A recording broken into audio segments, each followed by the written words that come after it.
Welcome back to hello doctor.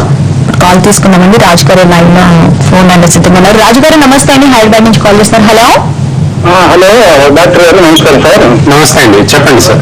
నాకు నా వయసు 54 సంవత్సరాలు సార్. నాకు లోగడ ఇస్తిలా అని చెప్పారండి. అంటే లోన ఆసనంలో కొంచెం క్రాక్ ఇచ్చినట్టుండి కాస్త ప్రెస్ చేసినప్పుడు బ్లడ్ పడుతుంది సార్. ఓకే. అది మామూలుగా ఉన్నప్పుడు ఏమి సమస్య వచ్చేది కాదు. నాకు కాస్త గ్యాస్ ట్రబుల్ కూడా ఉండింది. అయితే దానికి గ్యాస్ సెంట్రాల చేత మామూలు ఎండోస్కోప్ వేయించాను. ఏం లేదా అని జాగ్రత్తలు చెప్పారు, అది పాటించాను.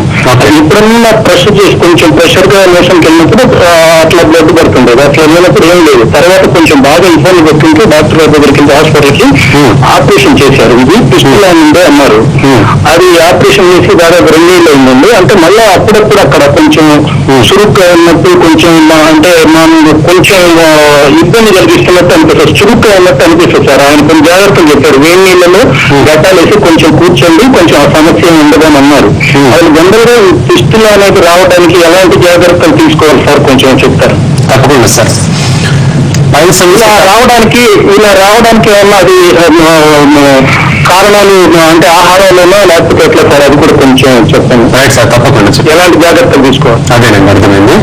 సో పైల్స్ కాకుండా ఎక్కువగా వేధించేటువంటి సమస్యల్లో ఫిష్లాని చూసుకోవచ్చు. ఫిష్లా కండిషన్లో ఏంటంటే మోషన్కి వెళ్ళే మార్గం కాకుండా ఇంకో చోట కూడా లైక్ జిలాటినస్ డిశ్చార్జ్, ఒక జిగురు లాంటి ద్రవం డిశ్చార్జ్ అవ్వడం కానీ, నొప్పి, కొన్ని సందర్భాల్లో బ్లడ్ పడడం లాంటి లక్షణాలు చూస్తూ ఉంటాం. అంటే ఈ ఆరిఫైస్ ఓపెనింగ్ అనేది ఆ మార్గం గుండా కాకుండా ఇంకో మార్గం కూడా బయటికి రావడం అనేది జరుగుతూ ఉంటుంది.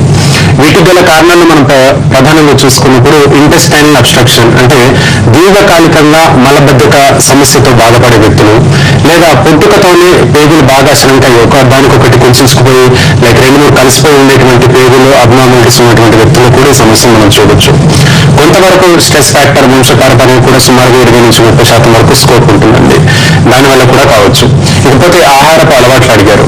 ఆహారపు అలవాట్లను మనం చూసుకున్నప్పుడు ఎక్కువగా ఫైబర్ ఇంటేక్ ఉండేటువంటి పదార్థాలు తీసుకోవాలి. బీన్స్ కానీ, చిక్కుడు, గోరుచిక్కుడు ఇలాంటి పదార్థాలను ఎక్కువ తీసుకోవాలి. లైక్ మనం తీసుకునేటువంటి బ్యాలెన్స్ డైట్ లో కార్బోహైడ్రేట్స్, ప్రోటీన్స్ ఎక్కువగా ఉంటాయి. ప్రోటీన్ డైట్ ఇంటేక్ ఎక్కువగా ఉన్నప్పుడు ఈ కంప్లైంట్ అనేది మనం చాలా వరకు చూడకుండా అవకాశం ఉంటుంది. ఎప్పుడైతే స్టార్టింగ్ స్టేజ్లోనే ఒక వారం 10 రోజుల వ్యవధి నుంచి బ్లీడింగ్ అవుతుంది అని గమనించారో వెంటనే డాక్టర్ కన్సల్ట్ చేసి మందులు వాడితే సరిపోతుంది. ఓకే అండి. అయితే శ్రీనాథ్ గారు, ఇంత తక్కువ ఏజ్ లో అంటే మనకి ఇప్పుడు కాల్స్ చూసుకున్నాం 28 years లోనే ఫైల్స్ ప్రాబ్లమ్ ఫేస్ చేస్తూ ఉన్నారు. అంటే వాళ్ళు ఫుడ్ హ్యాబిట్స్ వల్ల ఇలాంటి ప్రాబ్లమ్స్ ఫేస్ చేస్తున్నారని చెప్పి అనుకోవచ్చు. ఇంత చిన్న ఏజ్ లోనే అసలు ఫైల్స్ ప్రాబ్లమ్ వస్తాయి అంటారు? సాధారణంగా ఈ సమస్య అనేది అడాలసెంట్ ఏజ్ క్రాస్ అయిన వ్యక్తులు మనం చూస్తూ ఉంటాం. చిన్న వయసు పిల్లల్లో, 20 సంవత్సరాల పిల్లల్లోనే ఈ సమస్య చూడం. 22 క్రాస్ అయిన తర్వాత నుంచి సుమారుగా ఈ ప్రాబ్లం చూస్తుంటాం. తీసుకునేటువంటి ఫుడ్ హ్యాబిట్స్ లో ఎక్కువగా స్పైసీ ఇంటేక్ కానీ, ఆల్కహాల్ కానీ, స్మోకింగ్ ఎక్కువగా చేసే వ్యక్తుల్లో కానీ ఈ సమస్యను చూస్తూ ఉంటాం. లేడీస్ లో కేవలం ప్రెగ్నెన్సీ డిజార్డర్స్ లో మాత్రమే, అంటే ప్రెగ్నెన్సీ సమయంలో వచ్చేటువంటి హైపర్ టెన్షన్, బీపీ పెరగడం కానీ, ప్రెగ్నెన్సీ సమయంలో డయాబెటీస్ వచ్చినటువంటి వ్యక్తుల్లో కానీ ఈ సమస్యను మనం 90% మహిళల్లో ఈ కండిషన్ లో చూస్తాం. అదే మగవాళ్ళని చూసినట్లయితే తీసుకునే ఫుడ్ అలవాట్లలో భాగంగా మనం చూడొచ్చు. కొన్ని సందర్భాల్లో ఈ హార్మోనల్ ఇంబ్యాలెన్స్ వల్ల, ఒబేసిటీ వల్ల కూడా సుమారుగా 80-90 కిలోల కంటే ఎక్కువగా పెరిగినటువంటి వ్యక్తులకు ఈ మలబద్ధకం సమస్య ఉంటుంది. తద్వారా కూడా ఈ సమస్య వచ్చేది. సో ఇవన్నీ రూట్ కాజెస్, మెయింటైనింగ్ కాజ్ గా చూస్తుంటాం. వాటికి దూరంగా ఉంటే ఈ సమస్య రాకుండా మనం అరికట్టవచ్చు. ఓకే, నెక్స్ట్ కాల్ తీసుకున్నామండి. సాంబశివరావు గారు విజయనగరం నుంచి కాల్ చేస్తున్నారు. సాంబశివరావు గారు నమస్తే అండి. నమస్తే అండి, చెప్పండి మీ సమస్య. మాకు ఈ ఒక 15 రోజుల నుంచి బాగా టాయిలెట్ కిందప్పుడు బాగా మంట వస్తుంది మేడం. రావు గారు, మీ వయసు ఎంత అండి? మా వయసు 43 అండి. 43. ఓకే, చెప్పండి.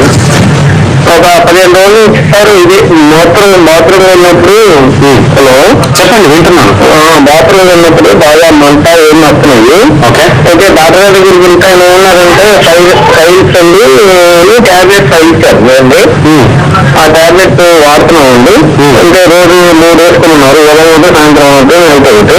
ఓకే, అది వాడినా కూడా కవరక నాకు తగ్గినట్టు కనిపించలేదండి. ముందుగా మోషన్ ఫ్రీ అవుతుందా లేదా? అంటే మోసం ఫ్రీ అయినా సరే మంటగా వస్తుందండి. రైట్ సార్, మోసం అయినా ఫ్రీ వస్తుంది. అప్పుడు మోసం అయినప్పుడు బాగా ఎక్కువ వస్తుందండి. ఆ రోజుల్లో ఉండిపోతుంది అది పెట్టి. రైట్ సార్, అర్థమైందండి, మీ ప్రాబ్లం అర్థమైంది. ముందుగా మీకున్నటువంటి సమస్యలు ఇది పైల్ సమస్య కాదు. కాన్స్టిపేషన్ సమస్య ఎక్కువ కాలంగా ఉన్నప్పుడు ఆ భాగంలో చర్మం చిట్లుకుపోవడం వల్ల చిన్నగా క్రాక్స్ ఏర్పడడం, అందులో నుంచి బ్లడ్ పడడం, దురద, మంట లాంటి లక్షణాలు ఉంటాయి. తద్వారా మీకు ఈ నొప్పి అనేది ఎక్కువగా వస్తుంది. సో ముందుగా మీకు వాడాల్సింది కాన్స్టిపేషన్ కి మందులు వాడితే ప్రాబ్లం తగ్గుతుంది. మీరు వాడేటువంటి మాత్రల్లో యాంటీబయాటిక్స్ కానీ ఉన్నట్లయితే అది కేవలం ఇన్ఫెక్షన్ మాత్రమే తగ్గిస్తుంది. కానీ ముందుగా మోషన్ ఫ్రీడమ్ అనేది ఇంతకుముందు కాలర్తో కూడా మనం చెప్పుకున్నాం ఎలాంటి డైట్ తీసుకోవాలి అనే అంశాలు. ఆ డైట్ ని కొంతకాలం పాటిస్తూ సపోర్టివ్ గా హోమియో వాడితే మాత్రం ఒక 1 to 2 months లో మంచి రికవరీ ఉంటుందండి. నెక్స్ట్ కాల్ తీసుకున్నాం. రూపేష్ కువైట్ నుంచి కాల్ చేస్తున్నారు. రూపేష్ గారు నమస్తే అండి. నమస్తే మేడం. చెప్పండి. నమస్కారం సార్. నమస్తే అండి, చెప్పండి. కువైట్ నుండి రూపాయి మాట్లాడుతున్నాను. రైట్ అండి, చెప్పండి. సరే, వంశపారంపర్య నష్టం సార్ ఇది. అంతేనా ఇంకేమైనా డౌట్స్ ఉన్నాయా? సార్ అంతే అంతే సార్. మీ వయసు ఎంత? 32 సార్. 32. రైట్ అండి. వంశపారంపర్యంగా పైల్స్, ఫిస్టులా, డయాబెటీస్, అలాగే హైపర్ టెన్షన్, సోరియాసిస్ ఇలాంటి వ్యాధులు వంశపారంపర్యంగా వచ్చే అవకాశం ఎక్కువగా ఉంటుంది. ఇవన్నీ ఏంటంటే ఆటోఇమ్యూన్ డిజార్డర్స్ అంటాం. అంటే వ్యక్తికి శరీరంలో ఉండాల్సినటువంటి రోగ నిరోధక శక్తి బాగా తగ్గినప్పుడు వచ్చేటువంటి స్వయం నిరోధక వ్యాధులను పేర్కొనవచ్చు. సో ఈ వ్యాధులు వస్తాయి, కానీ ఖచ్చితంగా ఎంతవరకు స్కోప్ ఉందని మనం తీసుకునే ఆహారపు అలవాట్లు, స్ట్రెస్ ఫ్యాక్టర్, వీటన్నిటిపైన డిపెండ్ ఉంటుంది. మీ విషయంలో చూసినట్లయితే 32 సంవత్సరాలు ఉంటున్నారు. ఒకవేళ మీ ఫ్యామిలీ టెండెన్సీలో ఉన్నట్లయితే కూడా మీరు తీసుకునే స్ట్రెస్, నైట్ డ్యూటీస్ ఎక్కువ చేయడము, బీపీ ఇలాంటి రాకుండా ఉన్నంత వరకు మీకు ఈ సమస్య వచ్చే అవకాశం అయితే లేదండి. ఓకేనండి. మరిన్ని కాల్సిన మరో చిన్న బ్రేక్ తర్వాత తీసుకున్నామండి. హలో డాక్టర్లు, ఇప్పుడు